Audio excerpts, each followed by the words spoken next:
Today, I'm going to tell you the incredible story of Grace Mitchell, a single mother who opened her home to a quiet stranger on a rainy night. She only wanted to save her family, but the man who crossed her doorstep carried a past darker than she could imagine. And in the chaos that followed, she discovered love where she least expected it, inside the heart of a ruthless mafia boss. Grace Mitchell double-checked the address on the online listing, her finger hovering over the photo of her small craftsman house in the rainy glow of dusk. She took a shaky breath. This had to work. Renting out the spare room was her last resort to keep the roof over her and Lily's heads. Outside, the autumn evening had brought a storm. Rain drummed on the porch roof as Grace peered through the front window at the empty street. A single mom and a stranger under one roof. It sounded like the start of a bad idea, but she was out of choices. The hospital bills, the mortgage, and the leaking kitchen ceiling all piled up in her mind. She pressed a hand to her stomach, trying to quell the nerves. "It's fine," she whispered to herself. "People do this all the time." A bolt of lightning flashed in the distance as the clock on the wall ticked past 7 p.m.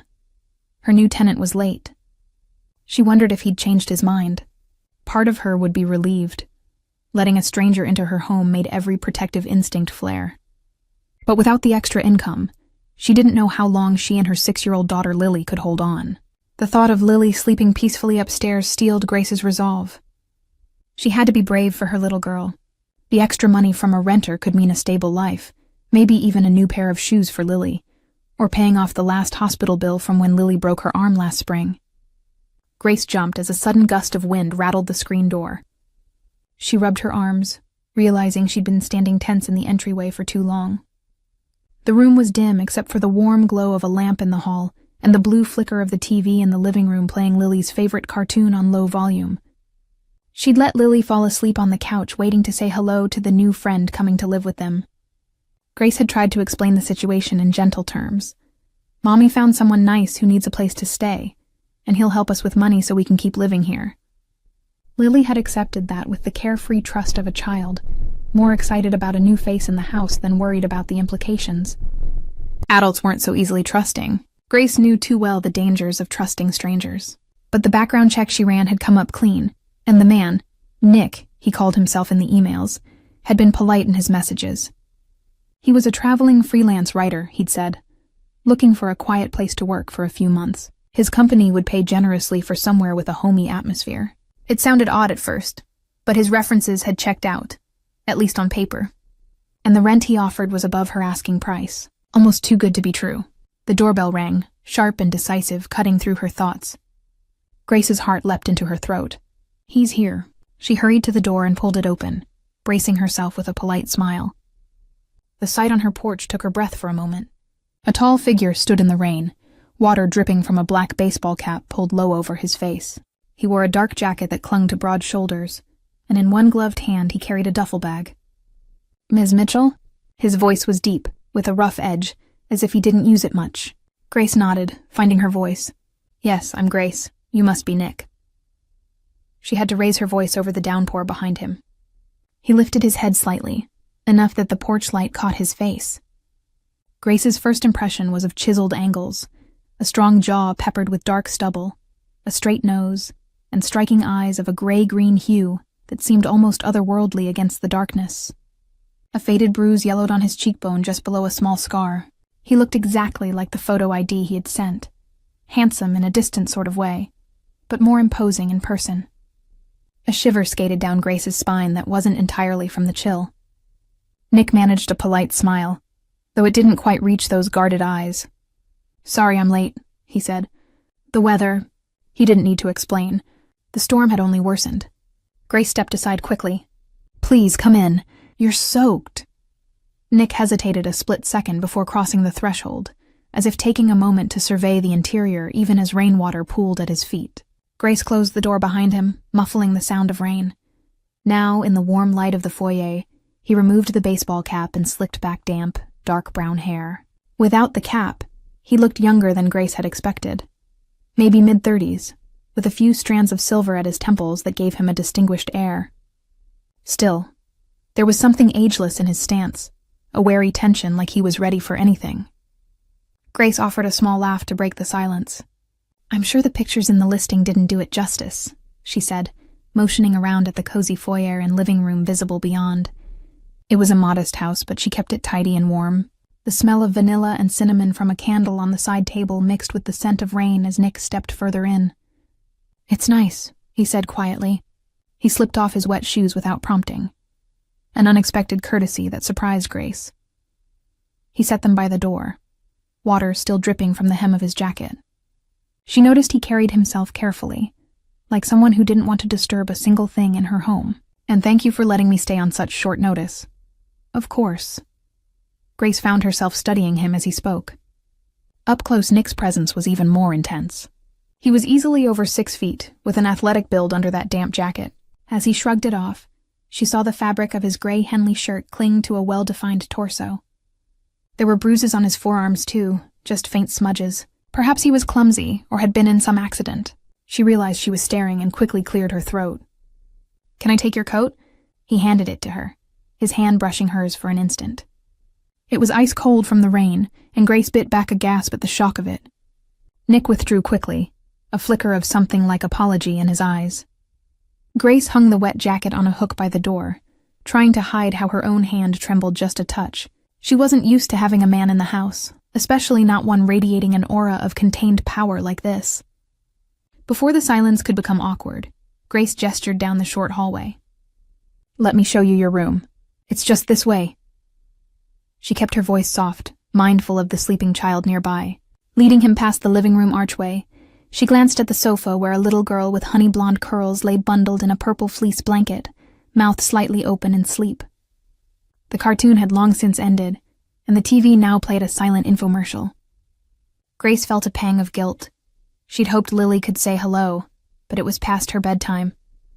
Nick's footsteps fell almost soundlessly behind Grace. When they reached the base of the stairs, he noticed the small figure on the couch. He paused, expression shifting. Your daughter? He asked in a low murmur. Yes, that's Lily. Grace smiled softly at her sleeping girl. I'm sorry, she wanted to wait up to meet you, but I think excitement got the better of her. Grace carefully clicked off the TV, plunging the living room into warm dimness. Lily stirred at the absence of noise, rubbing her eyes. Nick held back as Grace went to Lily's side. The little girl blinked awake, and upon seeing the tall stranger in the hallway, her eyes went wide with curiosity rather than fear. Grace smoothed Lily's curls. Honey, our guest is here. You can say hello, then it's straight to bed. Lily sat up, clutching her blanket, a shy smile creeping onto her face. Hi, she said in a small voice. Nick stepped forward under the archway, offering a gentle nod. He didn't quite smile, but he softened his stern face in a way that seemed almost instinctive with a child. Hello, Lily, I'm Nick. His voice, still deep, had a gentleness to it now. Sorry to wake you up. Lily shook her head, now fully awake with fascination. You're going to live here? Grace answered for him, brushing Lily's hair back. For a little while, yes. Mr. Nick will be renting the upstairs room. Remember I told you about that? Uh-huh. Lily looked at Nick again. Are you a writer? Mommy said you write stories. Nick cleared his throat, and for a moment Grace noticed a flash of discomfort in his eyes. Then it was gone. Something like that, he said softly. I write about people. Lily's face lit up, her earlier grogginess forgotten. Can you write about me? I'm people, she declared, then flushed and giggled. Grace laughed under her breath, a little embarrassed. Okay, Miss Chatterbox, that's enough for tonight, Grace gently interjected, lifting Lily's slight weight into her arms. Lily wrapped her arms around Grace's neck, but kept her gaze on Nick. Good night, Mr. Nick, Lily offered politely. Nick gave a slow nod. Good night, Lily.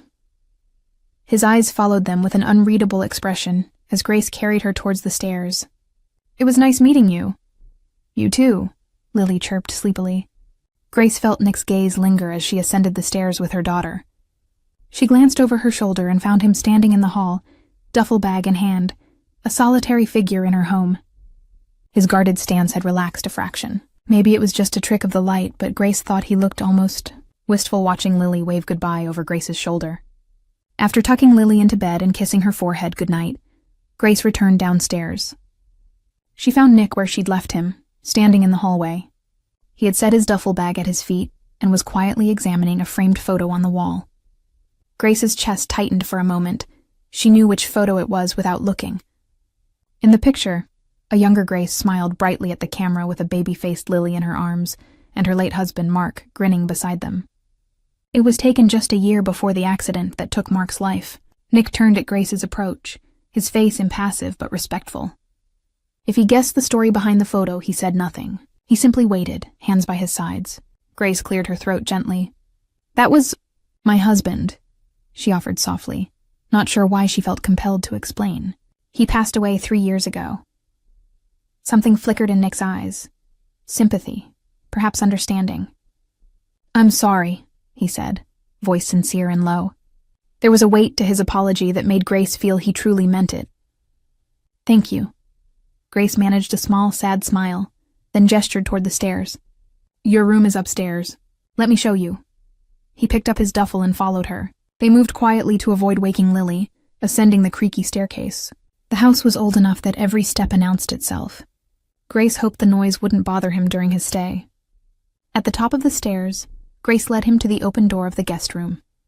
"Here we are," she flicked on a lamp. The room was modest but comfortable. A full-sized bed with a blue quilt, a dresser, and a small desk under the window. She had placed a vase of fresh daisies on the desk to add a welcoming touch. Nick surveyed the space. He didn't smile, but he gave a small nod.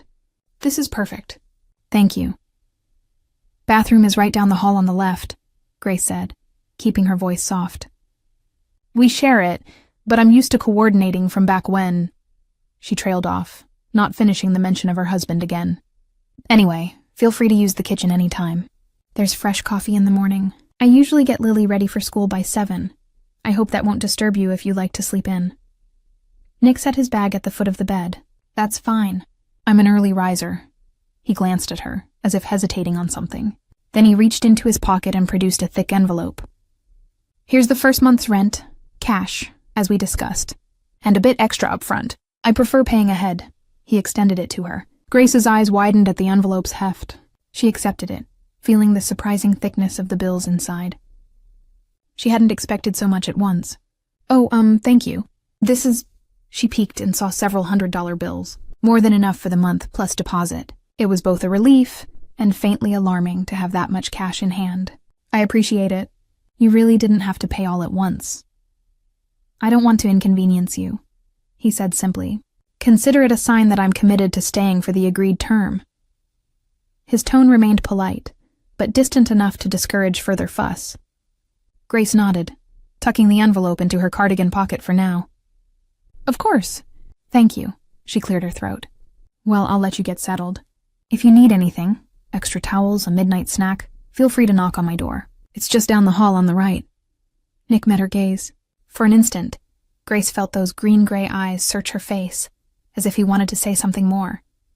But he only replied, "Will do." "Good night, Grace." "Good night, Nick." She offered a final polite smile and gently pulled the door closed as she left. As Grace retreated to her own bedroom, she released a breath she hadn't realized she was holding. This is really happening, she thought. There was a stranger living in her house now. A stranger with kind manners but haunting eyes. A man who traveled light and carried bruises on his skin. A man who paid in thick envelopes of cash. She paused in the hallway, listening. From the other side of Nick's door, there was only silence. The storm had eased outside to a steady patter of rain. In the quiet, Grace couldn't help wondering just who exactly she had invited into their lives, and what secrets he might be keeping. By the time dawn's early light filtered through the lace curtains of the kitchen, Grace found she wasn't the first one awake. She padded down the stairs, adjusting the belt of her robe, and paused at the sound of quiet movement. In the kitchen, Nick stood by the counter, pouring steaming water from the kettle into a mug. He was already dressed in a simple black t-shirt and jeans, feet bare on the linoleum floor. The early sun highlighted the defined muscles in his arms and the subtle bruise on his left forearm. He looked up as Grace entered, his guarded expression softening marginally. "Good morning," he said. "Hope I didn't wake you." The kettle was a bit loud. "Not at all." Grace smiled, a little surprised. She hadn't expected her tenant to be awake at 6:30. "You're up early." Nick shrugged lightly. "Force of habit. I don't sleep much." He held up the kettle. "I was just making coffee. Can I pour you a cup?" Grace blinked again in surprise. "Sure, that'd be great. Thank you." She moved to the cupboard to fetch her favorite mug, but saw it already on the counter. He must have noticed which one she used from yesterday. A small gesture, but unexpectedly thoughtful. As he poured coffee through the filter, Grace noticed how he kept things neat. He had laid a dish towel on the counter to catch any drips, and washed the French press he must have used. In the early morning calm, he seemed more at ease, though his eyes were a million miles away. "How do you take it?" he asked over his shoulder. "Oh, just a splash of cream." He added cream from the fridge to her mug and handed it to her. Their fingers didn't quite touch this time. Grace felt a curious little flutter in her stomach nonetheless as she took the warm cup. "Thank you," she said, then added, "You really didn't have to. But this is nice." Nick gave a half smile. "Least I can do. I appreciate you letting me stay here." He cradled his own mug, the rising steam fogging the air between them. There was a quiet moment as they stood across the counter from each other, the only sounds the ticking clock and the faint whoosh of the heater kicking on. Searching for something to say, Grace asked, "Did you sleep all right? I know the storm last night was pretty loud." "I've slept through worse." The corner of his mouth twitched wryly, hinting at a private joke or memory. "The room is comfortable. Thank you." "Good." She found herself wanting to ask about the worse he mentioned. What kind of experiences had he been through? But before she could frame a polite inquiry, a patter of smaller feet came thumping down the stairs. Lily burst into the kitchen, still in her unicorn print pajamas, hair a messy halo around her face. "Mommy, I smell coffee," she announced. Then she spotted Nick and beamed. "Hi, Mr. Nick." Her shyness of last night had vanished. Nick turned fully toward the child, and Grace watched a subtle transformation in him. The hard edges of his posture gentled. "Good morning, Lily. You're up early. I get my cereal before school." Lily padded right up to him, utterly fearless. Her eyes went to the kettle and mugs. "Do you drink coffee? Mommy says I can't have coffee till I'm a grown-up." Nick crouched slightly to be more at eye level with Lily. The sight was oddly heartwarming, this formidable man making himself smaller to engage a child. "That's true. Coffee is for grown-ups. But maybe I can get you some juice." Lily nodded eagerly and scampered to the fridge to retrieve the carton of orange juice. Grace stepped forward ready to help, but Nick was already beside Lily, easily reaching a cup from the higher shelf she couldn't. He poured the juice with surprising deftness and handed it to the little girl. "Here you go. Thanks." Lily took a big gulp, ending up with a mustache of orange foam. Nick actually chuckled under his breath, and Grace's eyes widened slightly at the warm sound. It was the first time she'd heard him laugh, or even truly smile. It changed his face, lightening something haunted in his eyes. Lily giggled, wiping her mouth on her sleeve before Grace intervened with a napkin. "Are you going to write about me today?" she asked Nick between sips. "You said you write about people." Nick blinked, clearly having forgotten his white lie from the night before. I might," he recovered smoothly. "Maybe you can tell me some ideas after school." "Okay, I have lots of ideas." Lily beamed and scurried to the table with her juice, now focused on the cereal box waiting there. Grace mouthed a silent "thank you" to Nick for humoring the child. He just gave a slow nod, taking a sip of his coffee. But his eyes lingered on Lily, who was happily munching cereal and swinging her feet. There was that same wistful look Grace had caught last night, as if seeing a scene through a window that he couldn't quite join. Grace felt a pang of curiosity and empathy. There was more to Nick than met the eye. That gentle attention to her daughter. Was it just a polite act, or did it hint at some hidden ache in him? Before she could wonder further, Grace glanced at the clock. Time to get the day truly started. She downed the rest of her coffee. "Lily, finish up so we can get you dressed for school," she instructed. As Lily trotted out of the kitchen to her room, Grace gathered her courage to ask a little more of the man who was now sipping coffee at her kitchen counter. "So, Nick, do you have any plans today?" she ventured casually. "I mean, if you're freelance, I suppose you make your own schedule." He looked up from his mug, gaze steady. "I do. I have some research to do online, and I might explore the town later, get a sense of the place." "That sounds nice. We have a few good cafes and a library downtown if you like working out of the house sometimes." She wiped a stray drop of juice from the counter to busy her hands. "Where are you from?" I noticed a bit of an East Coast accent, maybe. Nick's expression didn't change, but Grace sensed a subtle withdrawal, like a clam closing its shell. "I've moved around a lot," he said carefully. Originally New York, but I haven't been back there in a long time. Oh, a New Yorker. That's far from here. Grace laughed lightly, trying to ease the tension she felt creeping in. Well, I hope our little town isn't too boring for you. Boring sounds perfect. He offered that half smile again, which effectively ended that line of conversation. Grace nodded, respecting his privacy for now. Everyone had things they didn't want to talk about. She certainly understood that. If you need anything, feel free to help yourself. I usually drop Lily at school and then head to my job for a few hours. I work over at Millie's on 3rd Street, the bakery cafe. Their muffins are to die for. She realized she was babbling and shut her mouth, flushing slightly. To her relief, Nick didn't seem bothered. Fresh muffins, got it. I'll have to stop by sometime. He rinsed his empty coffee mug in the sink without being asked. Another courteous gesture that Grace noted with appreciation. Lily reappeared in record time, dressed in pink leggings and a denim jumper, her hair clumsily pulled into pigtails. Grace bit back a smile. Clearly Lily had tried to get ready herself. Look, Mommy, I'm ready. Almost, sweetie. Grace quickly fixed one sagging pigtail and grabbed Lily's backpack. All right, we need to head out. Nick, you're welcome to anything in the fridge. I'll be back by early afternoon. Thank you. I'll probably be out for a bit too, he replied. Grace ushered Lily toward the front door, tugging on her own coat. Lily waved enthusiastically at Nick. Bye! Have fun writing, she chirped. Nick raised a hand in a gentle wave. See you later, Lily. Good day at school. As Grace opened the door, she caught one last look at Nick standing in her kitchen, the morning sun catching in his hair and those thoughtful eyes. See you later, Nick, she said, and was surprised by the genuine warmth she felt in those words. Later, he replied softly. As Grace closed the door behind them, stepping out into the crisp morning with Lily skipping ahead, she realized she was smiling. Despite all her anxieties, something about having Nick there felt oddly reassuring, as if an extra pillar of support had quietly appeared in their lives. Yet she also couldn't shake the questions. Who was he really, this polite, distant man with scars on his knuckles and sadness in his eyes? It turned out the little town wasn't always so boring after all. That night, long after Lily had been tucked in and the house had gone dark, Grace awoke with a start. At first, she wasn't sure what had pulled her from sleep.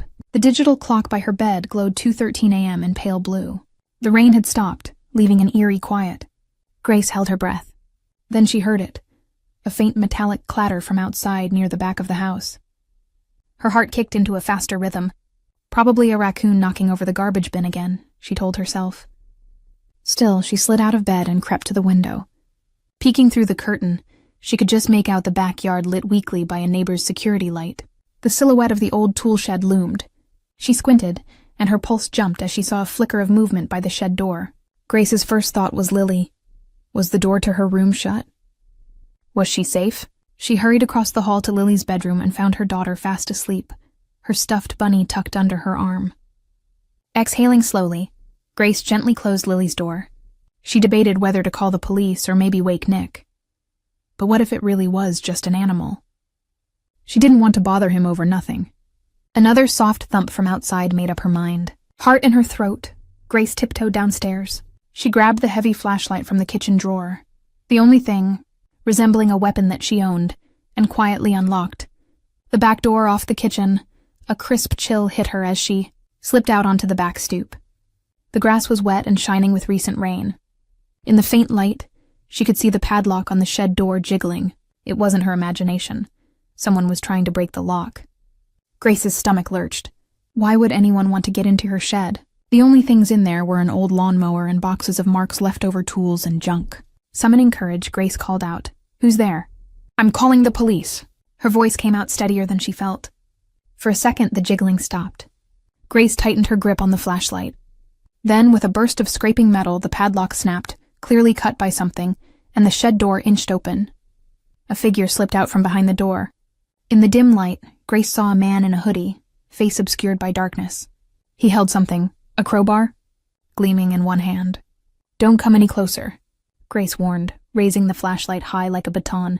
Her insides felt like jelly, but she tried to stand her ground. "I'll scream. My neighbors will hear." The man let out a low chuckle. "No one's gonna hear, lady. Put that down and mind your own business, and you won't get hurt." He stepped forward, unconcerned by her threat, the crowbar resting over his shoulder in a chillingly casual way. Grace's mouth went dry. She realized how isolated their little house was at the end of the lane. The nearest neighbor's light was a distant speck. Maybe they wouldn't hear her after all. "Please, just take whatever you want and go," Grace said, trying to keep her voice from shaking.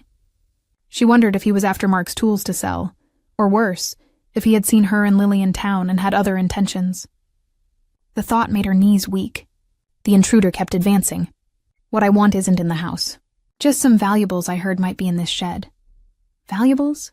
There was nothing of great worth there as far as she knew. Grace's mind raced, confusion laced with fear. "I'm telling you, there's nothing valuable." She was cut off by a sudden blur of motion from her right. Out of nowhere, a dark figure lunged past Grace, placing itself between her and the hooded man. It was Nick. Grace's breath caught. She hadn't heard him behind her at all.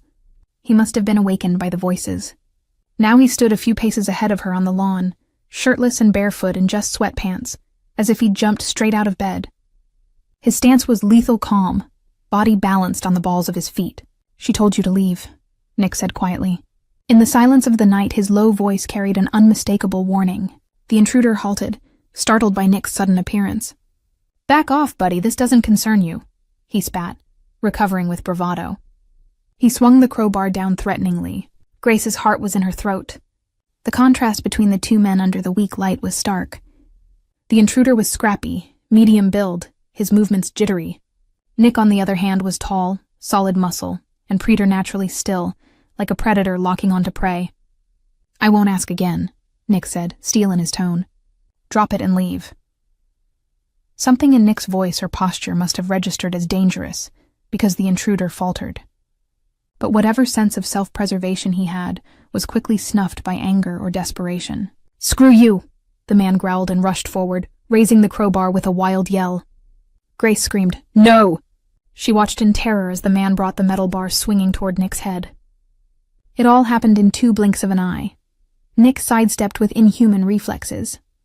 His arm shot out and caught the man's wrist in a vice grip before the crowbar could connect. The intruder let out a pained shout as Nick twisted his arm. The crowbar clattered to the ground. In the faint light, Grace saw a flash of Nick's expression, utterly cold, focused, and for the first time, truly frightening. With one hand, Nick yanked the intruder forward off balance. Then he drove a fist hard into the man's stomach. The intruder doubled over with a whoosh of air, collapsing to his knees. Nick released his wrist only to grab the front of the man's hoodie. With shocking ease, he lifted the smaller man and slammed him against the shed wall. The thud was sickening. Grace stood frozen, the flashlight beam dancing crazily across the ground as her hand shook. She had never seen anyone move like that, so fast, so efficient at incapacitating someone. Her mind caught up with reality in fragments. Nick had disarmed and disabled an armed intruder in seconds, and now held him pinned. Nick leaned in, face inches from the intruders, and spoke in a low voice that sent a chill down Grace's spine. "If you ever come near this house again, you won't walk away next time." The hooded man whimpered, his bravado gone. "Oh, okay, let me go," he groaned. Nick's fist twisted in the man's hoodie. For a terrifying moment, Grace feared he might do something extreme. She found her voice, forcing it past the lump in her throat. "Nick," she said softly, pleadingly. At her voice, Nick seemed to come back from a dark place. He looked over his shoulder at Grace. Even in the dimness, she saw the feral light fading from his eyes, replaced by concern. He looked back at the intruder and snarled quietly, "Get out of here." Then he released the man, who crumpled to the wet grass, gasping. Nick stepped back as the intruder scrambled to his feet and stumbled away into the night without a backward glance, clutching his stomach. Grace sagged against the porch railing, adrenaline making her knees weak. It was over. The danger had passed as quickly as it erupted. Nick turned to Grace. In the faint glow, she could see he was breathing hard, chest heaving. Rain droplets from the earlier storm clung to his bare skin, and a smear of blood, maybe not his own, glistened on his knuckles. His eyes searched her face. "Are you all right? Did he hurt you?" "I'm fine," Grace managed to whisper. Her pulse was still racing. "Lily," she gasped, suddenly remembering the child. "I should check on her." Nick nodded, running a hand through his hair as if steadying himself. "Go, I'll take care of things here." He stooped to pick up the dropped crowbar and the broken padlock pieces. Grace hurried inside, legs trembling. She rushed upstairs to find Lily still fast asleep, thankfully oblivious to the nightmare that had played out in the backyard. Gently, Grace closed her daughter's door again. Her heart ached at the sight of Lily's peaceful face. She doesn't know how close. Taking a deep breath to compose herself, Grace returned downstairs. She found Nick in the kitchen now, the back door locked. He had rinsed his hands and was wiping them with a paper towel. The crowbar leaned against the counter. In the brighter kitchen light, Grace could see that the blood on his knuckles was indeed not his. He seemed uninjured. Meanwhile, a bruise was already blooming on the side of the intruder's arm, where Nick must have gripped him. "Did you call the police?" Nick asked quietly. His tone was neutral, but there was a tension underlying it. "No, not yet," Grace said. In truth, the thought had fled her mind during the chaos. Should she call now? Her eyes flicked to the window. The intruder was long gone. I guess I should report a break-in attempt. But he didn't get anything. And I didn't exactly get a good look at him, just a hoodie. Nick was quiet, tossing the red-stained paper towel in the trash. Grace realized she was staring at him, at the transformation she'd witnessed. He'd been utterly ruthless subduing that man, a skilled fighter, to put it mildly, not something she expected from a writer. "You could have been hurt," Nick said, breaking the silence. His voice was still low, but there was a rawness to it now as he looked at her. "You shouldn't have gone out there alone." The rebuke in his words made Grace bristle, an unexpected embarrassment flaring now that the immediate fear had passed. "I didn't know it was a person at first," she replied, defensive. "I thought it might be an animal, and I didn't want to bother you in the middle of the night." Nick closed his eyes for a moment, as if biting back something sharp. "Next time, wake me," he said tightly. "I don't care if it's nothing. Promise me." Grace swallowed, unsettled by the intensity of his concern. "All right, I promise." Her gaze dropped to his battered knuckles. She reached out on impulse. "You're hurt." He drew his hand back before she could touch it, the movement abrupt but not unkind. "I'm fine," he murmured. They stood there in the quiet kitchen facing each other. Grace felt the enormity of what just happened start to settle on her. A stranger had broken onto her property. Nick had likely saved her from being attacked, or worse. And he had done so with an almost frightening efficiency. Her mind whirled with conflicting emotions. Gratitude and relief, of course, but also confusion and a trace of fear. "Who are you?" she thought, as she looked at the man standing barefoot in her kitchen. Looking anywhere but at her now, he had a guarded stance again, as if bracing for judgment. "Thank you," Grace said softly, meaning it more deeply than she could express. "You saved me." Nick finally met her eyes. There was a tautness in his face. Anyone would have done the same. No, they wouldn't. She let out a shaky breath. "That man, if you hadn't been here, I don't know what—" She stopped herself, not wanting to imagine the possibilities. Her eyes burned with grateful tears that she stubbornly blinked back. Nick's gaze flickered, and he took a small step closer. "Hey," his voice was gentle now. "You're all right, and Lily's all right. That's what matters." Grace nodded rapidly, wiping at her eyes with the back of her hand. "I'm sorry, it's the adrenaline, I guess." She gave a tearful little laugh, trying to regain composure. "I'm usually stronger than this." To her surprise, Nick's face softened with something like regret. "You were strong," he murmured. "You stood your ground out there, even knowing no one might hear you. That took guts." His praise, quiet and earnest, warmed her cheeks despite everything. "I was mostly terrified," she admitted. "Being brave doesn't mean not being scared," Nick said. "It means doing what you have to, even when you are scared." There was a rough honesty in his tone, as if he spoke from personal knowledge. Silence fell between them again, but now it felt different, charged, intimate in the low light of the kitchen. Grace realized how close they were standing, just a foot apart. She could see a thin white scar on his collarbone and a faint bruise near his ribs, remnants of old violence. "Who are you?" The question rose again to her lips, and before she could stop herself, she gave it voice. "Nick, how did you learn to fight like that?" He tensed, the openness in his face shuddering once more. Grace regretted the question immediately. "Sorry, that's none of my business," she said quickly, looking away. You moved so fast. It surprised me." Nick exhaled slowly. "I took some self-defense classes, a long time ago," he said at last, each word carefully measured. "And I've been in a few bad neighborhoods, You pick things up. I see. Grace didn't believe that was the whole truth, but she let it drop. She wasn't in a state to pry further. Anyway, I'm really grateful. He nodded, then gently steered her towards the hallway. You should try to get some rest. What about you? She asked softly. After all that, can you sleep? Nick's lips quirked in that almost smile. Don't worry about me. I'll sleep eventually. He paused. I'll stay up a while just to keep watch, in case our friend decides to come back. Grace opened her mouth to insist that wasn't necessary, but the look in his eyes told her it was no use, and truth be told, the idea of him keeping vigil made her feel safer than any locked door. She gave a small nod. All right, if you're sure. I am. With that, Grace turned toward the stairs, exhaustion washing over her now that the adrenaline ebb was crashing. Halfway up, she stopped and looked back. Nick was still in the kitchen doorway, a silent sentinel, making sure she got upstairs safely. Good night, Nick, she whispered. The words carried a weight of gratitude she couldn't fully articulate. Good night, Grace, he replied, almost too softly to hear. As she slipped into bed beside her sleeping daughter, Grace's mind churned. Tonight had changed something. The fear still coiled in her belly, but it was mixed now with a strange, growing trust in the mysterious man down the hall. He had protected them with his very hands. Yet the mystery of who he really was only deepened. Grace promised herself she wouldn't jump to any conclusions. But one thought refused to be silenced as she drifted into a fitful sleep. No ordinary writer knew how to fight like that. Sunlight crept over the horizon far too soon. Grace had managed only a few hours of restless sleep after the night's events. By 6 a.m., she gave up on pretending to rest and slipped out of bed, careful not to wake Lily, who was still snoozing soundly. She peered out her bedroom window down into the backyard. The shed stood with its door closed, a shiny new padlock already in place. Grace blinked in surprise.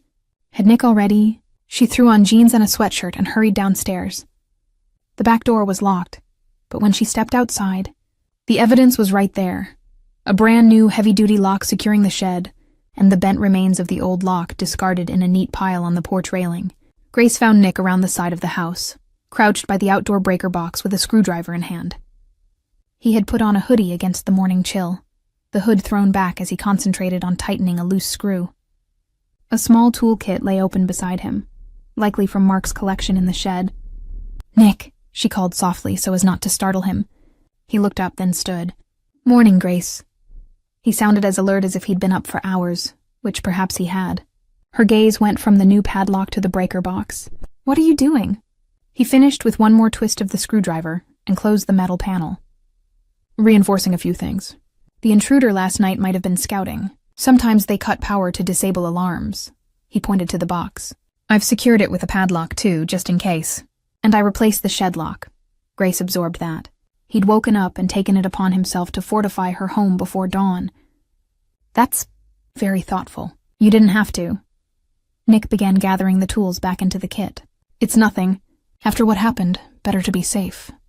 She stepped closer. In the daylight, the memory of the night felt almost surreal, but the faint bruise on Nick's knuckles and the ache in her own muscles from tension told her it was all too real. I was thinking of calling the police today to report it, she said cautiously. Even if they don't find the guy, having a report on file. Nick's face remained neutral, but he shook his head slightly. Your call. But if you didn't see his face or have a clear description, they won't do much. Probably just file it away. Grace chewed her lip. He wasn't wrong. And something told her Nick preferred not involving the police. True. I just hate the idea of that man out there. Maybe targeting someone else. He won't be back, Nick said with quiet certainty. Not after how things ended for him here. She shivered, recalling Nick's fierce prowess. Right. Changing the subject, she offered, I can make us some breakfast. It's the least I can do to thank you. Nick paused, then nodded. Breakfast sounds good. Inside, Grace busied herself frying eggs and toasting bread. Lily woke not long after, padding into the kitchen yawning. Thankfully, she was blissfully unaware of the danger that had visited in the night. Grace had decided not to tell her, not wanting to frighten her. As far as Lily was concerned, it was a normal morning. At the table, Lily chattered away about her upcoming spelling test as Grace served scrambled eggs. Nick listened with that quiet attentiveness, even managing to coax a few extra details out of the normally shy girl. Which word is the hardest? Oh, elephant? That's a tricky one. He barely touched his own food until Lily had eaten her fill. Grace found herself glancing at him, marveling at the duality. The same man who last night had been a force of nature, dealing swift violence, now patiently discussed cartoon characters and school projects over breakfast. After Lily ran off to get dressed, Grace refilled Nick's coffee. She wanted to address the elephant in the room, his obvious combat skill, but struggled to find the words. Finally, as she sat down across from him, she decided honesty was best. Nick, I have to be honest. I'm a little confused. He looked up from his mug, eyes wary. About how a freelance writer knows how to disarm armed men and move like a soldier or something. She kept her tone gentle, not accusatory, but her heart thumped anxiously. I don't mean to pry, and I am absolutely grateful. It's hard to wrap my head around. Nick was quiet for a long moment. He stared into his coffee as if debating with himself. When he finally spoke, his voice was measured. I told you, I had some training. Self-defense, boxing. I grew up in a rough neighborhood. Learned how to take care of myself. It was essentially the same answer he'd given last night, and Grace sensed he wouldn't budge beyond that explanation. She nodded slowly. All right, I understand everyone has parts of their past they don't want to talk about. I'm not here to judge you. His gaze lifted, meeting hers in surprise. Perhaps he'd expected more interrogation or skepticism. Grace offered a small, sincere smile. Besides, you've given me no reason to distrust you. Quite the opposite. You protected me and my daughter. That earns a lot of trust in my book. Something in his posture eased. He almost smiled back. I'm just glad you two are safe. They shared a moment of quiet understanding. Grace realized that pressing him might only push him away. He clearly had secrets, maybe dark ones, but everyone was entitled to their secrets. She decided she would let him reveal things in his own time. After all, he had risked himself to keep them safe. She owed him some patience. Mommy, I can't find my other sneaker. Lily's voice echoed from the hall, breaking the tension. Grace sighed, standing up. Duty calls. She gave Nick an apologetic look for the personal questions. Thank you again, for everything. He inclined his head. Anytime, Grace. The way he said her name made a gentle warmth bloom in her chest. As she went to help Lily, Grace felt both relief and frustration. Relief that Nick remained kind and steady despite her questions. He hadn't shut down on her. And frustration, because now she was more certain than ever that he was hiding a far bigger story than just a rough neighborhood upbringing. She recalled how he'd looked confronting the intruder, utterly fearless. That wasn't just street smarts, it was training, discipline, like a man who'd seen combat or violence as a way of life. But who was she to complain when those very skills had saved her? Perhaps the wise course was simply to be grateful. Still, as she finished preparing Lily for school, Grace promised herself she would keep her eyes open. Nick's arrival had brought safety, but also mystery into her home, and a little voice in the back of her mind warned that mysteries have a way of demanding attention, whether you invite them or not. Over the next week, life settled into a new rhythm. Grace found herself growing used to the quiet presence of Nick in the house. He was a considerate tenant, tidy, helpful, often out for solitary walks but always home by dinner. If anything, he was a bit elusive, sometimes slipping out to take phone calls on a cheap flip phone he'd bought at the electronics store, claiming poor reception inside. Grace didn't pry. She assumed he was dealing with work matters or talking to far-off friends. He never mentioned any family, and she didn't ask. What she did notice was how easily he fit into their little domestic routine. In the evenings, after Lily finished her homework, Nick would sometimes join them in the living room. At first, he stayed on the periphery, content to read a book in the armchair while Grace and Lily watched cartoons or a Disney movie on TV. But Lily's persistent friendliness soon drew him out. One Friday night, she convinced both adults to play a board game she'd gotten for her birthday. Grace watched, amazed, as Nick patiently let Lily explain the rules, even though they were printed on the box, and then proceeded to lose to Lily on purpose with a theatrical sigh that made the little girl erupt in giggles. Grace's heart warmed at the sight of this hard, secretive man pretending to be thwarted by a 6-year-old's Connect 4 strategy.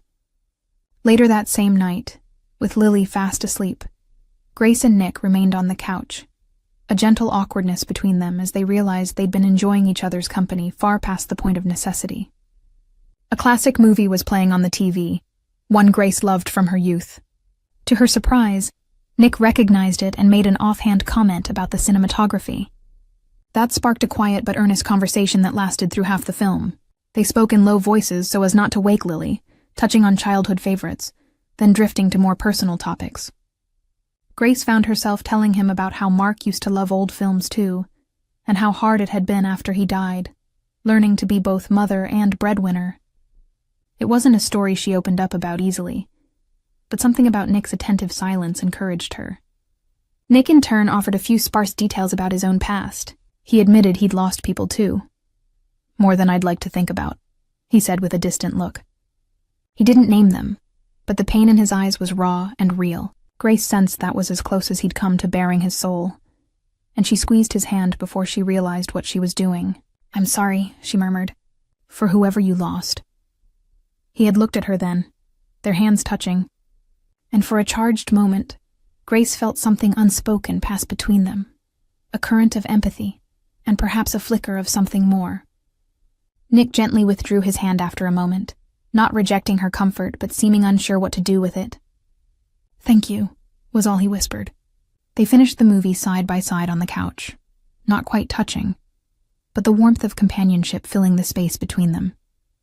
When it ended, Nick carried a sleeping Lily to her bed with a tenderness that made Grace's throat tight, then quietly wished Grace good night. She lay awake for a long time after, staring at the ceiling, wondering how this man had come to mean so much, so quickly, to her and to her daughter, and why, despite the growing trust and friendship between them, an undercurrent of mystery still flowed around him.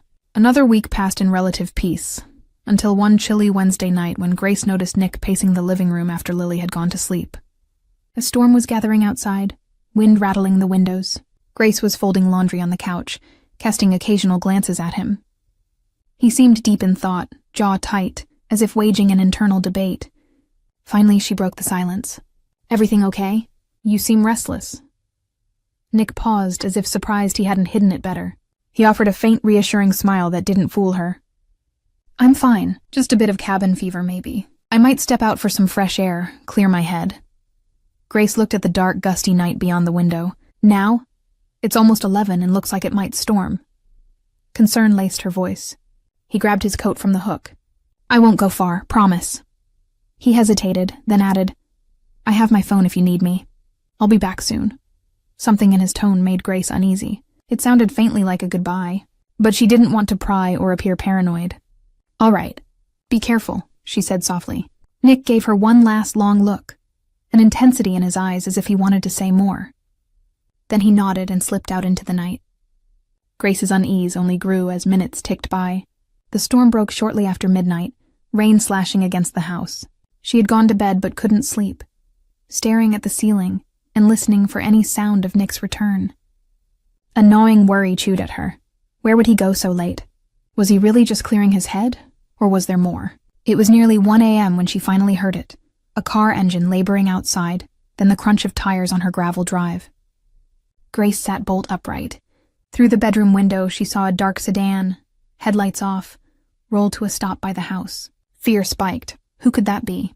She hurried downstairs, heart in her throat, and made sure the chain was on the front door before opening it a few inches. Rain blew in, and through it, she could just make out someone staggering from the driver's side of the sedan.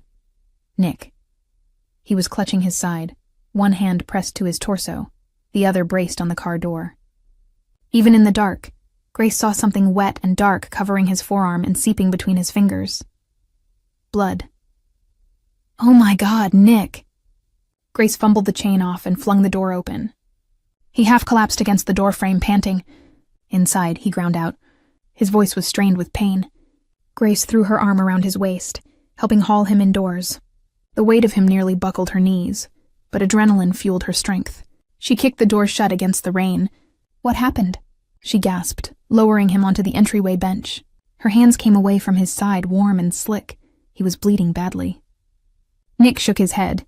In the faint light, his face was ashen, hair plastered to his forehead by rain and sweat. "Grace, you need to pack a bag," he rasped between breaths. "Wake Lily, we have to go, now." She stared at him, thunderstruck. "What? You're hurt. You need a hospital." He grabbed her wrist, his grip surprisingly strong despite his weakened state. "No hospitals," No cops. His eyes were fever-bright and desperate. Just do as I say, please. We don't have time. Grace's heart pounded. This was no simple injury from a fall or mugging. This was something far more sinister. A chill of fear shot through her. Fear not just for him, but for the implications. Who was after him? Why did they have to flee in the dead of night?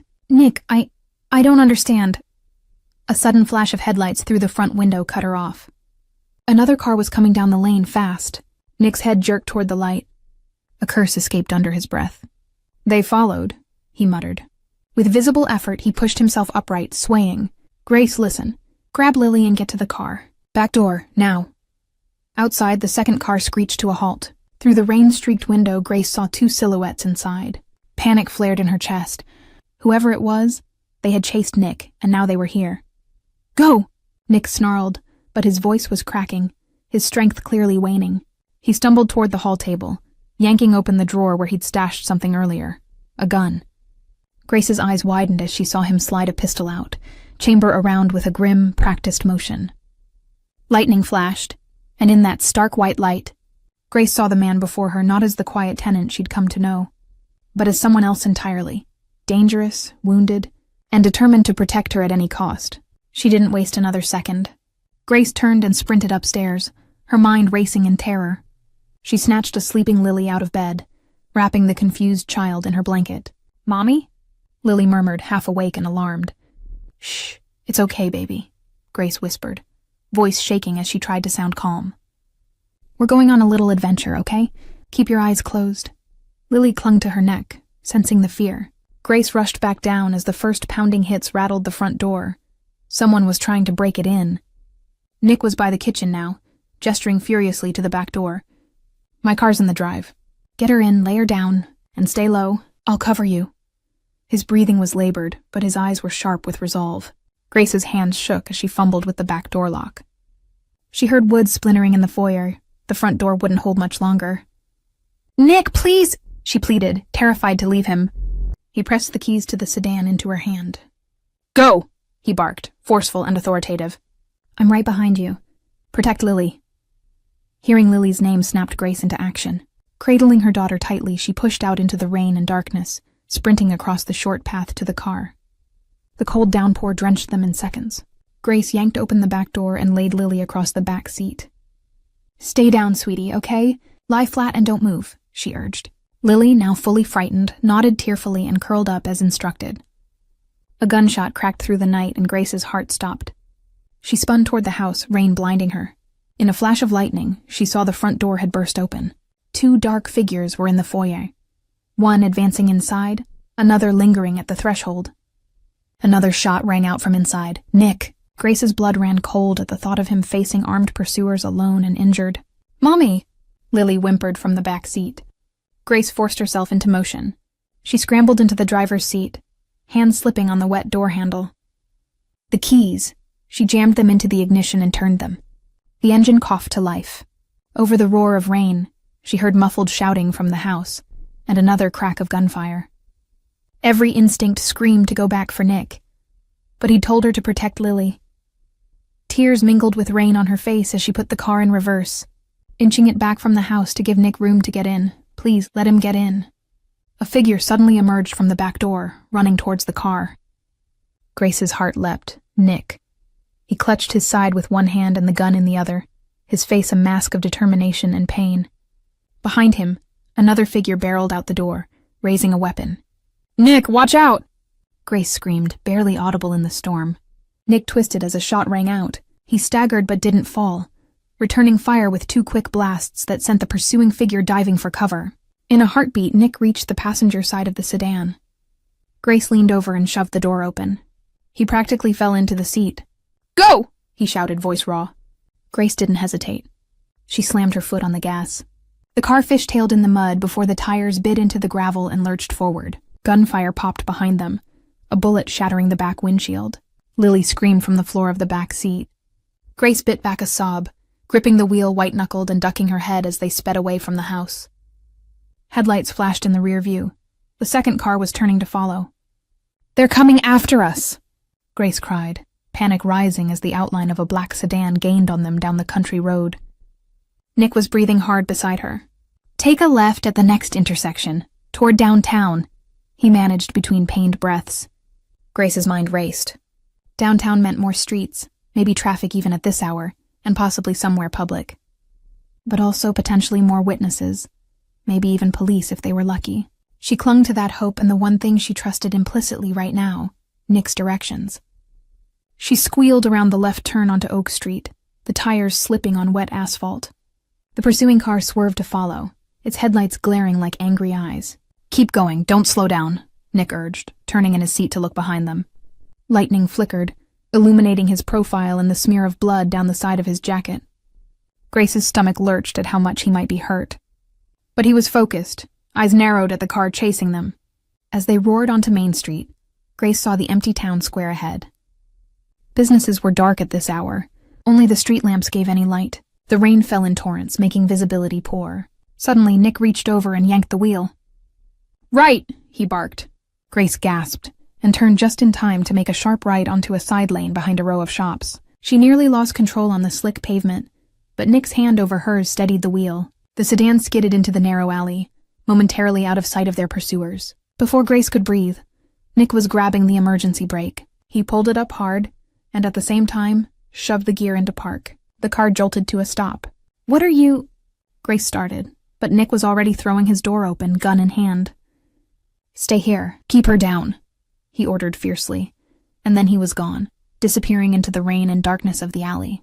Grace huddled in the car, rain pounding on the roof like a drum roll. She kept one hand on Lily's back, feeling her daughter's rapid breaths as Lily lay curled on the seat. "It's okay, sweetie, it's okay," she whispered, voice trembling. She peered over the dashboard, trying to see where Nick had gone. The alley was nearly pitch black except when lightning flickered. Her heart thundered in her ears. What was he doing? Why had he left them? She realized he intended to confront their pursuers, and dread twisted inside her. He was already badly hurt. "He should be with us. We should be escaping together," she thought frantically. A flash of motion at the mouth of the alley caught her eye. The pursuing car had overshot the turn, but now reversed slowly, its headlights sweeping across the intersection. They were searching. Any second they might back up enough to see down the alley. Grace saw a dark figure move behind a dumpster near the alley's entrance. Nick, positioning himself. He held his side with one hand, but the other gripped the gun with steady aim. Her throat clenched at the sight. He was going to ambush them. The enemy car's white reverse lights grew brighter as it edged closer. Grace ducked down, pulling Lily closer, and covered the child's ears. Suddenly, a muzzle flash lit up the alley. Nick's gun thundered 3 times in quick succession. The sedan's back windshield exploded. The car lurched, tires screeching. Return gunfire erupted, bright bursts from the passenger side of the car toward Nick's position. Grace bit her fist to keep from screaming. The alley filled with deafening cracks and the acrid smell of gunpowder. There was a shouted curse from one of the pursuers. The sedan tried to swing around, but one of Nick's shots must have hit home. The vehicle swerved violently and crashed into the corner of the brick building next to the alley, metal crunching. Silence for a half-second. Then a figure crawled out of the driver's side, illuminated by a flickering street lamp. The driver, weapon in hand. Nick emerged from cover, striding toward the wreck despite his injury. The driver raised his gun, but Nick was faster.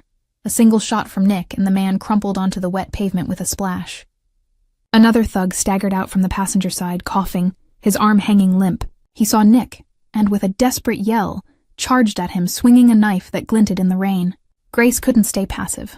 Seeing Nick reeling and barely able to lift his gun in time, she acted on impulse. She leaned over and slammed her palm onto the car horn. The blaring sound cut through the night.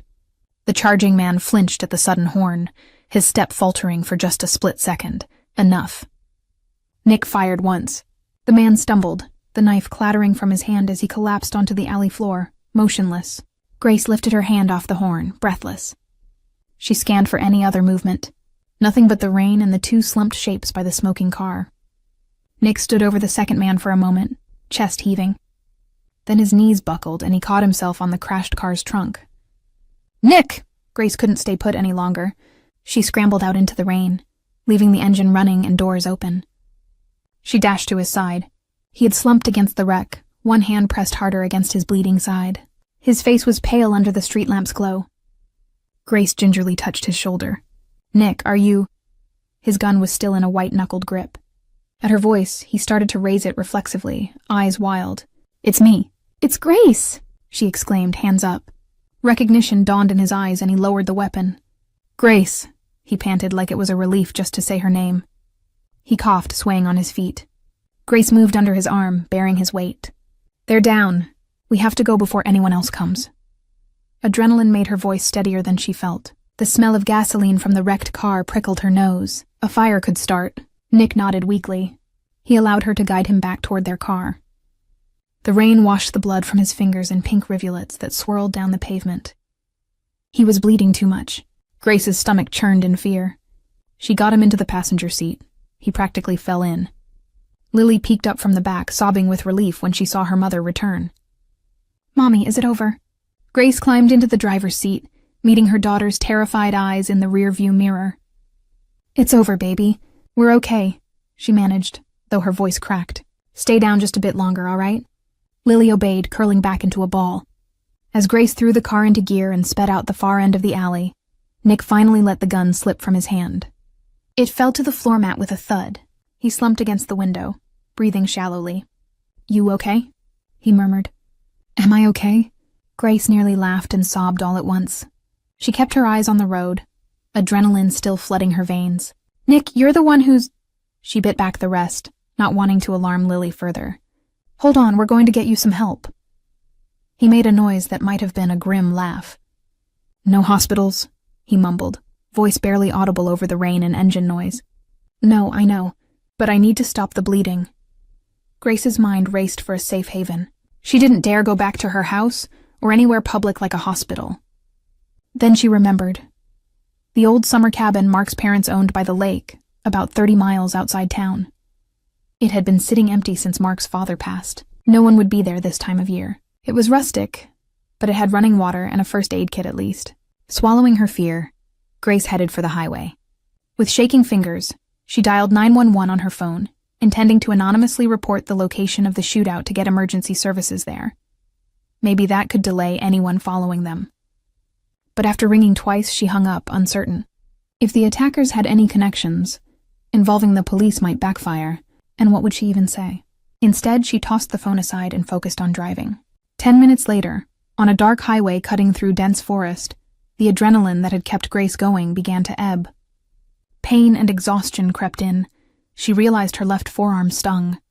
In the faint dashboard glow, she saw a shallow cut likely from flying glass. It was nothing compared to Nick's condition. She risked a glance at him.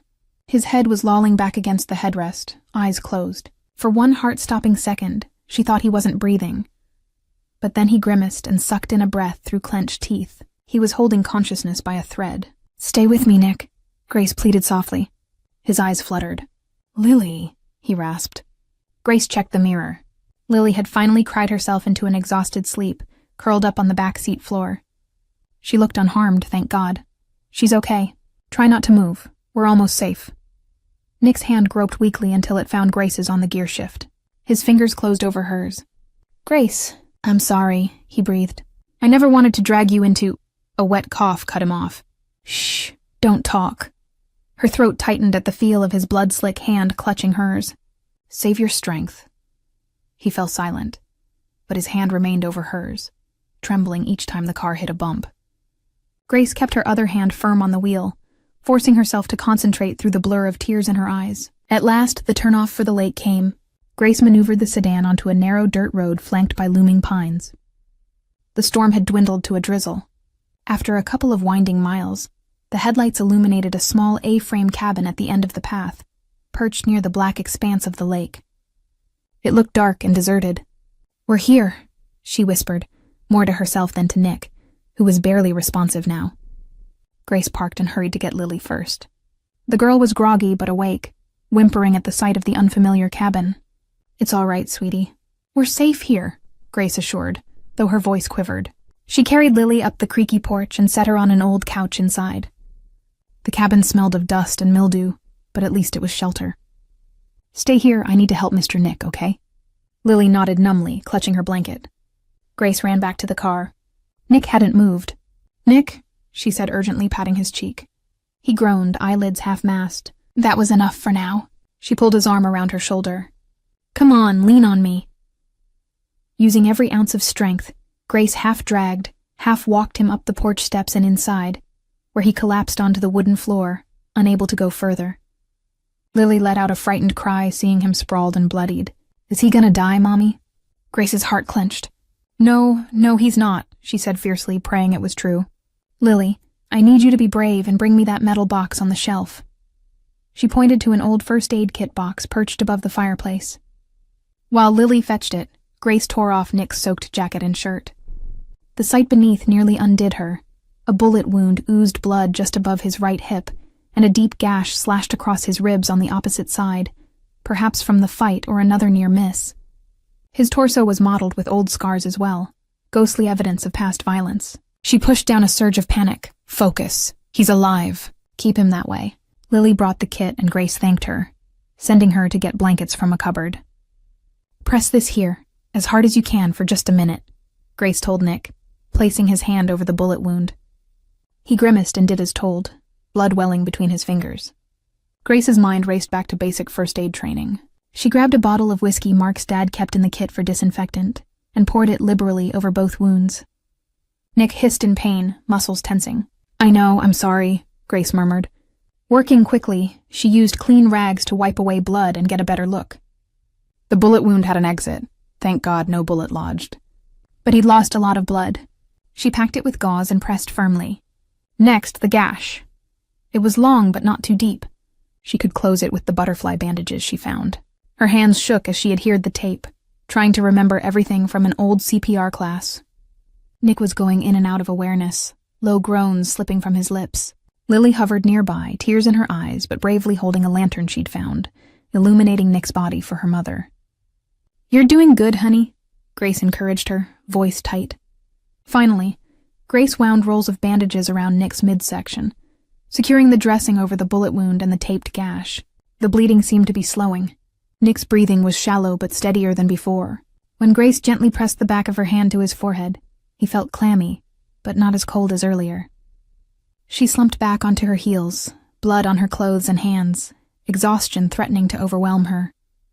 Lily set down the lantern and immediately crawled into Grace's lap, seeking comfort. Grace wrapped her arms around her daughter, and for a moment allowed herself silent tears of relief and fear and everything in between. "Mommy, will Nick be okay?" Lily whispered. Grace looked over at the unconscious man on the floor, his chest rising and falling faintly under the blankets she'd piled on him. She reached out and took his limp hand, squeezing it as if he could feel the promise she made in that moment. "He's going to be okay. He has to be," she answered softly. For a long time, Grace sat there on the floor between Lily and Nick, holding the small hand of her daughter and the larger hand of the man who had come to mean so much to them both. The storm finally passed, leaving only the gentle lapping of lake water against the shore outside. Grace knew questions loomed like shadows. Who exactly was Nick? Why were armed men hunting him? She had pieces of the puzzle, but now she needed the full truth. And if he survived this night, when he survived, she corrected herself, she intended to get it. Yet in that quiet cabin, as dawn approached, one truth shone clearest in her heart.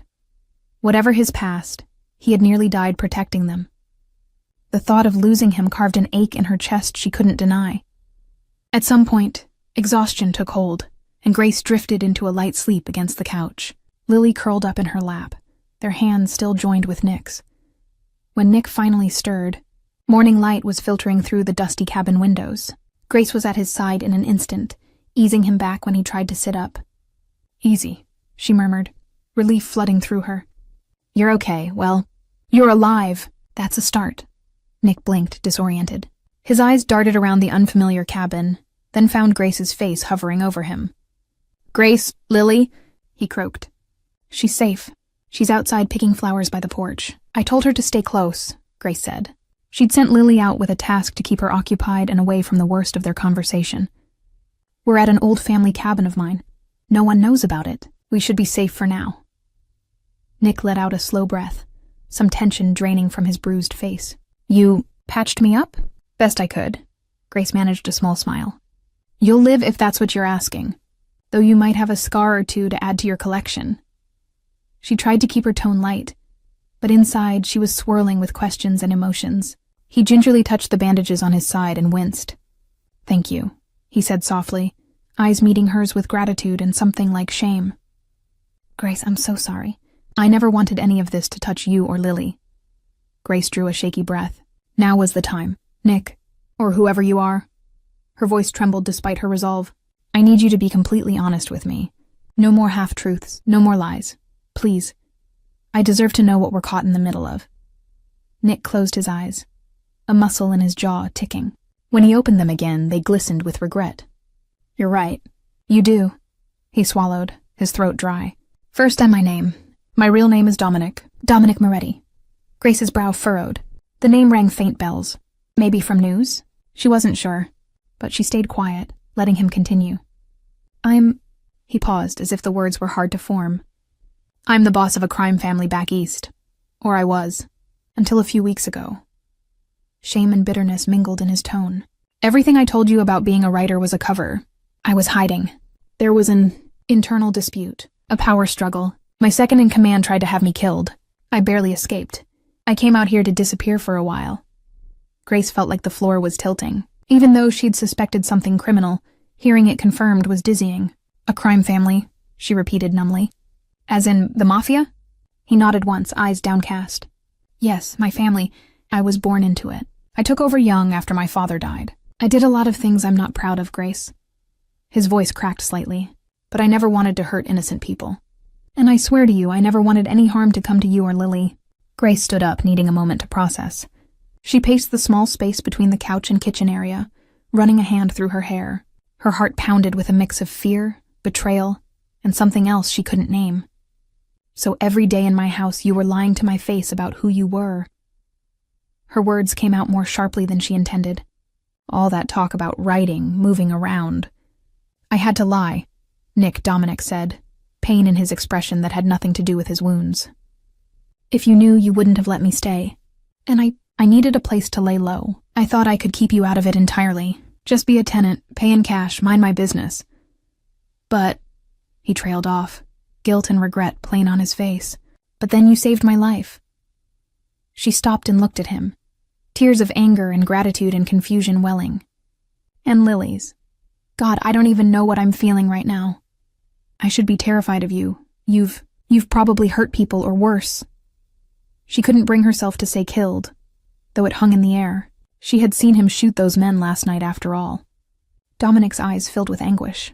I won't defend the man I was. Yes, I've hurt people. I've ordered things done. It was the life I was raised in. But I swear to you, Grace, these past weeks with you and Lily, it's the closest I've come to feeling human again in years. I didn't want to be that man around you, and I never would have let any harm come to either of you if I could help it. Grace pressed her hands to her face, taking a long, shaky breath. Those people who came last night, they were from your world? Dominic nodded heavily. Yes, the man who betrayed me, his name is Salvatore. Sal. He wants me out of the picture so he can take control. He must have gotten wind I was alive and tracked me down. He sent those men, possibly with help from someone I thought I could trust. His voice hardened at that, a flash of hurt and anger. That meeting you went to? It was a trap, wasn't it? Grace asked softly, pieces clicking together. He closed his eyes.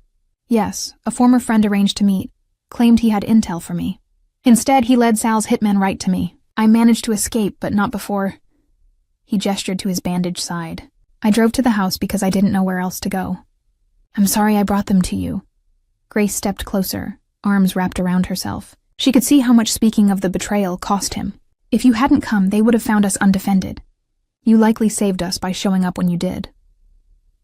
Dominic looked up at her, surprise flickering in his tired eyes. Grace realized she meant it, despite everything. She was glad he'd come to her for help. But that didn't erase her turmoil.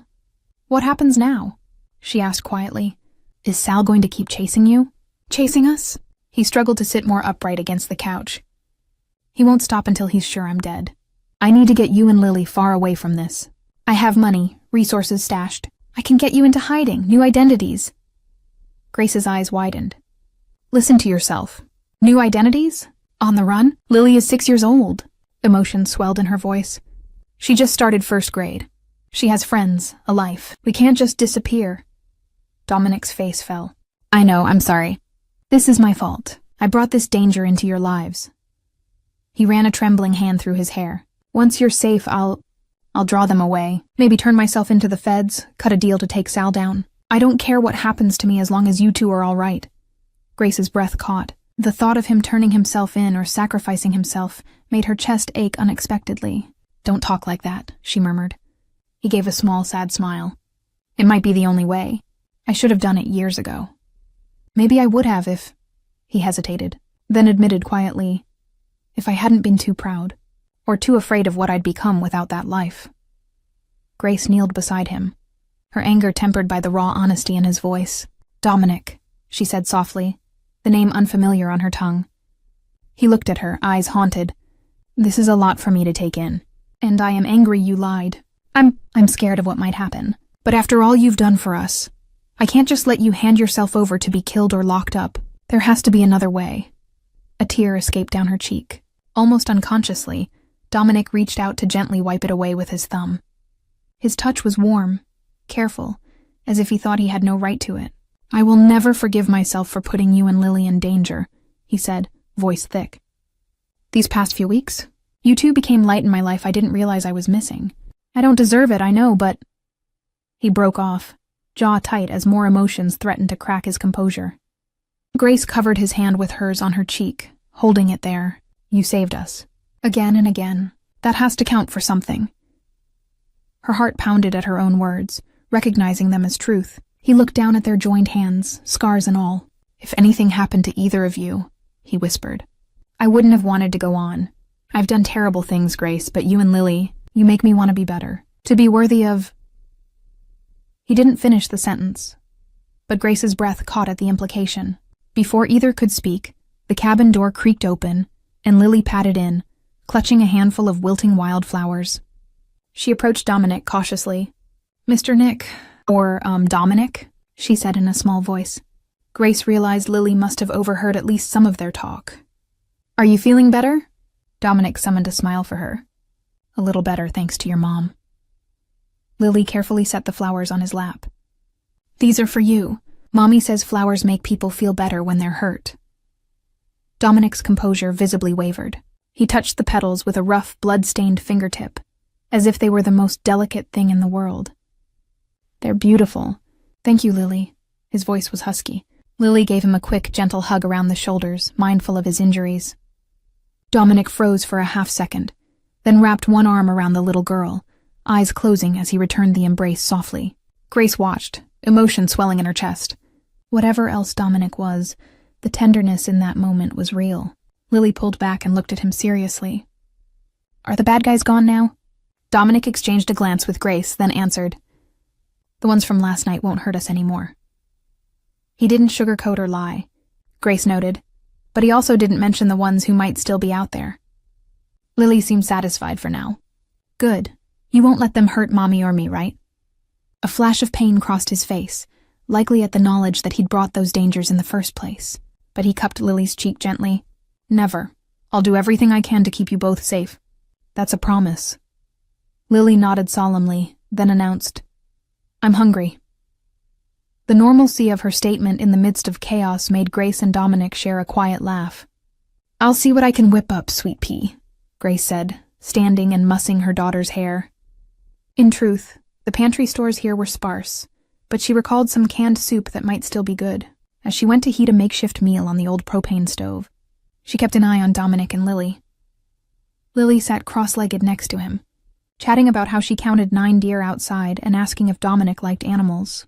He responded to each of her questions patiently, even managing to joke softly when she insisted that unicorns might be real somewhere. Grace's heart constricted as she watched them, the gentle giant and the innocent child, finding solace in each other's company after a night of terror. But danger still loomed. Grace knew their reprieve could be temporary. They would have to figure out a plan soon, and even though part of her was still reeling from his revelations, she was more certain than ever of one thing. She didn't want to lose Dominic from their lives, not if there was a future where they could all be safe. As afternoon waned, Grace cleaned Nick's wound again and urged him to rest. He dozed fitfully on the couch, Lily tucked against his uninjured side, watching over him like a tiny guardian. Grace stepped outside on the porch for a moment of fresh air to steady her nerves. The sky was clearing to a pale orange as the sun dipped lower. For the first time in what felt like ages, she allowed herself to hope they might actually be all right. That's when she heard it. A faint crunch of tires on the far-off gravel road, carried on the still air. Grace's stomach clenched. They weren't expecting anyone. Every instinct flared on high alert. She hurried back inside, latching the door. "Dominic," she hissed, shaking him gently. He was instantly awake, eyes sharp despite the exhaustion. "Someone's coming. I heard a car." He sat up, stifling a groan. "Lily, come here," he whispered, urging the little girl to the back of the cabin. To Grace, he said, "Is there another way out?" Grace's mind raced. The cabin had a back door through the kitchen, but it led towards the same road. There was a root cellar hatch in the floor, but it only had a narrow crawl space inside. "We can hide in the cellar, but if they search..." Dominic shook his head, glancing around. He spotted the hunting rifle mounted above the fireplace, an antique, but possibly functional. He stood, wavering only slightly, and took it down. The rifle was old but loaded with 2 shells. He handed it to Grace. "Do you know how to use this?" Her hands trembled as she accepted the weapon. Mark had taken her hunting once, years ago. "Point and shoot, more or less," she whispered. He managed a faint smirk. "That'll do. Just only if you have to." Outside, the crunch of footsteps on dead leaves now. More than one person. Dominic scooped up his pistol from the floor and checked the magazine. Only a couple of bullets left. He muttered a curse under his breath. "Lily," Grace said softly, kneeling to her daughter, who was wide-eyed and fearful again. "We're going to play a hiding game, okay?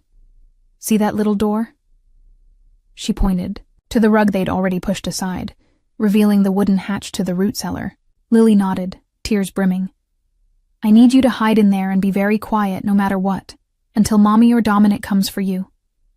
Can you do that, honey?" Lily trembled but nodded, trust shining in her wet eyes. "Are you and Mr. Dominic hiding too?" Grace forced a smile she didn't feel. "We'll be right here. We just need you super safe, all right?" She hugged Lily tightly, her heart breaking and stealing all at once. Dominic helped lift the hatch, and Grace lowered her brave little girl into the darkness below. "I love you so much," Grace whispered, touching Lily's curls before closing the hatch. "Remember, stay quiet as a mouse." The cabin's front window was small, but through the gauzy curtain, Grace saw shapes moving between the trees. 3, maybe 4 men. One called out loudly, mockingly, come out, wherever you are." The voice was unfamiliar, with a menacing sing-song lilt. Dominic's face hardened. "Sal's men," he murmured. He motioned Grace behind the heavy oak dining table, which they tipped on its side as a makeshift barricade. He positioned himself behind a bookshelf near the window, wincing as he raised his gun. The men outside spread out. Grace's pulse pounded in her ears. She thumbed off the safety on the rifle like Mark had taught her. Her hands felt clammy on the wooden stock. A sudden crack of a handgun shattered the quiet, the muzzle flash bright. Outside as a bullet punched through the front door, splintering wood. Grace ducked. "Last chance, Moretti," a voice called. "We know you're in there. We had a lovely chat with your friend Marco before he expired." Dominic's eyes flashed with rage and grief. So his friend had been killed after all. "Sal!"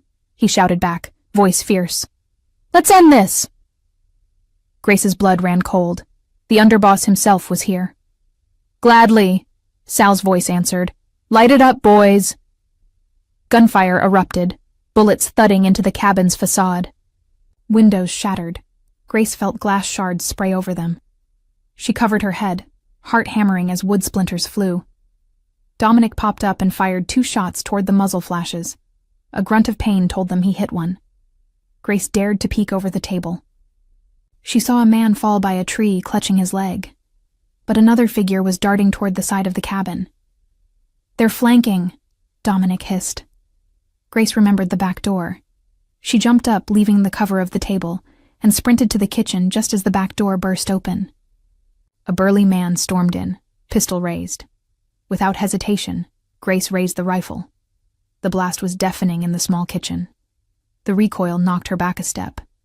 But the intruder took the shot square in the chest and went down with a strangled cry, his gun skittering across the floor. Grace's hands shook violently. She had never shot a person before, but there was no time to react. Another man appeared in the blown-open doorway, snarling. Before Grace could chamber the second shell, a shot rang out from the living room. Dominic's pistol. The second man crumpled, dead before he hit the threshold. Dominic had her back. For a heartbeat, the only sounds were Grace's ragged breathing and a faint ringing in her ears. She locked eyes with Dominic across the room. Relief was short-lived. "Moretti!" a voice roared, the man by the tree, still alive. Grace heard heavy footsteps stomping onto the porch. Dominic moved toward her, but suddenly a new figure lunged through the destroyed front door, fast as a viper. Sal. The man was tall, bulky, with a cruel, weathered face. He trained a handgun on Dominic instantly. Dominic aimed back, but Sal had a human shield, Lily. Grace's heart seized in pure horror. Sal had yanked a terrified Lily out of the cellar. She must have peeked out when the shooting stopped. The girl struggled in his grip, a whimpering cry of, "Mommy!" tearing from her throat. Sal held her in front of him, gun pressed to her temple. "Drop it, Dom!" Sal barked, his tone exultant. "Or the kid dies right now." Dominic's face went ashen. "No, Lily!" His gun remained trained on Sal, but Grace could see his hands trembling in fury and fear.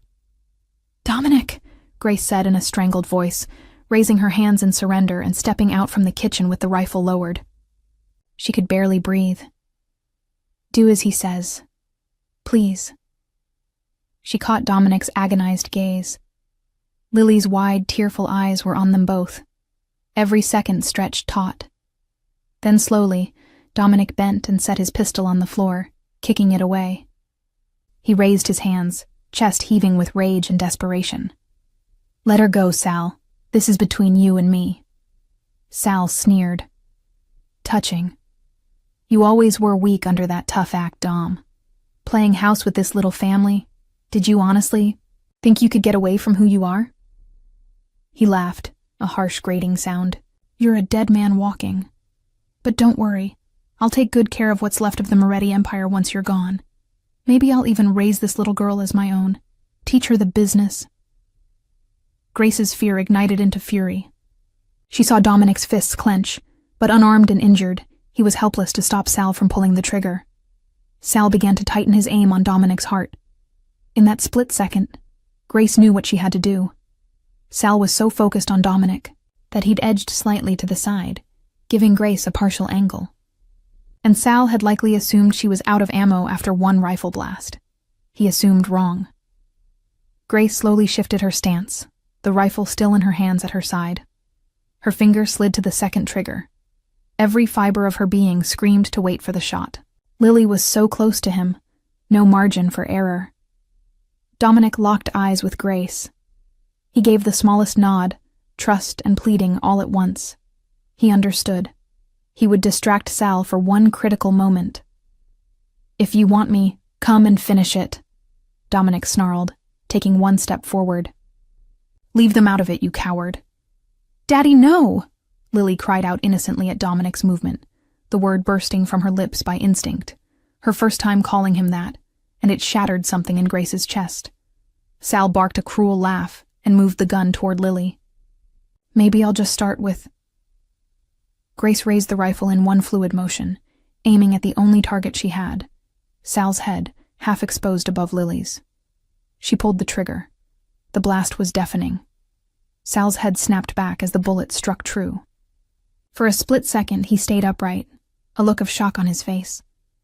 Then his grip slackened and he toppled backward, Lily slipping from his arms. Dominic was there in 2 strides, catching Lily up and away from Sal's falling body. He shielded her against his chest and dropped to his knees, covering her as insurance against any last shots. But Salvatore Russo was dead before he hit the floorboards, a dark red hole between his eyes. Grace's shot had been perfect. The silence after the gunfire was surreal. Grace stood trembling, the rifle still braced in her shoulder. It slowly slid from her numb fingers and thudded to the ground. "Lily!" she gasped, rushing forward. Dominic turned, still on his knees, and gently set the crying child into her arms. Grace enveloped her daughter, sobbing with relief and shock. "I've got you, baby, I've got you," she crooned, kissing Lily's face over and over. Dominic rose unsteadily, and before Grace knew it, his arms came around them both, pulling Grace and Lily into a fierce embrace. Grace buried her face in Dominic's chest, tears soaking into his shirt as Lily was pressed warmly between them. They were alive. By some miracle, they were all alive. "It's over," Dominic whispered, his voice a ragged mix of awe and reassurance. "You did it, Grace. You saved us." She felt his lips pressed to the top of her head in a tender, trembling kiss. Grace drew back just enough to see his face. There were tears on his lashes, and pure adoration in his eyes as he looked at her. In that moment, the last walls between them crumbled. She reached up and touched his cheek gently.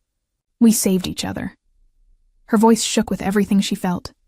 Dominic's hand caressed her face, brushing away tears. "I love you," he breathed, the words escaping as if he could no longer hold them back. "I love you both so much." Grace's heart swelled. All her fear, her doubts, had been consumed by the fire of what they'd just endured. She knew the truth of her own heart. "I love you too," she whispered. Then she rose on her toes and kissed him. It was a kiss born of desperation and relief, of gratitude and passion all at once. Dominic kissed her back with equal fervor, one arm around her waist holding her close, the other cradling Lily against them. Lily wriggled, making a small sound of protest at being squished, and they broke the kiss with soft, breathless laughter. Dominic pressed his forehead to Grace's, eyes closed. "I thought I'd lost both of you," he murmured. "We're right here," Grace replied, cupping the back of his neck. "We're not going anywhere." For a long moment, they stayed like that, three battered souls clinging to each other in the wreckage of the little cabin, surrounded by the aftermath of chaos, yet wrapped in a cocoon of love and safety that felt unbreakable. In the aftermath, Sal's death marked the end of Dominic's old life. With the Mafia threat gone, and Dominic Moretti officially declared dead in the chaos, he was free to become someone new. Under Grace's care, he recovered from his wounds, and when he was strong enough, they quietly sold her house and moved far away to start fresh, together. They settled in a quiet coastal town, in a cottage by the sea. Lily spent her days collecting seashells and chasing waves, while Grace and Dominic built the peaceful life neither had dared dream of. One breezy evening, as the sun set in a blaze of pink and gold, Grace watched Dominic swing Lily onto his shoulders in the yard, her squeals of delight echoing on the salt-kissed air. Lily's pure joy and Dominic's unguarded laughter were sights that made Grace's heart brim over. She stepped off the porch and into the yard as Dominic set Lily down. The little girl dashed away with their scruffy new puppy, leaving Grace and Dominic standing together in the rosy twilight. He slipped an arm around her waist, drawing her close. In worn jeans and bare feet, he looked every bit the handsome, gentle soul she'd fallen in love with, free of the shadows that once haunted him. "Penny for your thoughts?" Grace teased softly, noticing the thoughtful light in his green-gray eyes. Dominic smiled and shook his head. "Just thinking about how lucky I am," he murmured. "A few months ago, I never imagined life could be like this." Grace rested her head on his shoulder. "We're both lucky," she replied. "We took a chance on each other, and look where it led." He turned and kissed her temple gently. "Thank you for believing in me, Grace, for seeing the man I could be." She gazed up at him, eyes shining. "We saved each other. You gave Lily and me a home again." Dominic's answer was a tender kiss under the painted sky, a promise of all the days of love yet to come. When they drew apart, Lily was bounding back to them, proudly holding a pink seashell. Dominic swooped her into his arms, making her giggle as he admired her find. Grace wrapped her arms around them both, her family. They stayed like that as day turned to night, a family forged by fate and redeemed by love. Whatever storms might come, they would face them together. In Grace's heart and in Dominic's soul, at long last, they had found home.